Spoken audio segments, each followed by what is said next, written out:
Whiskey casks are as diverse as the flavors of the whiskey. Each type of cask brings a different flavor to the whiskey, and here are the most commonly used casks in the whiskey industry and what flavors they impart. Number 1, bourbon casks. 90% of the maturation happens in bourbon casks.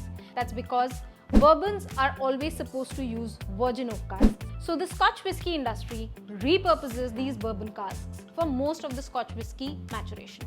The flavors you can expect are vanilla, honey, caramel, coconut, etc. Next, we have the sherry casks, which are iconic in the Scotch whiskey industry. Roughly 8 to 10% of whiskey maturation happens in sherry casks. They impart the whiskey with rich and luxurious flavors of raisins, dates, baking spices, etc. Famous brands like the Macallan or the Glenfarclas only use sherry casks for their maturation. Next, we have the port pipes from Portugal.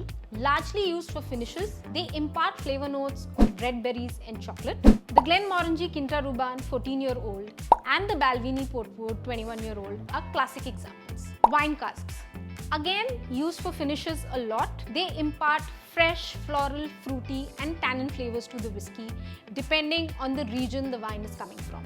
Ranging from Champagne to Bordeaux to Burgundy, each region imparts its signature note to the whiskey.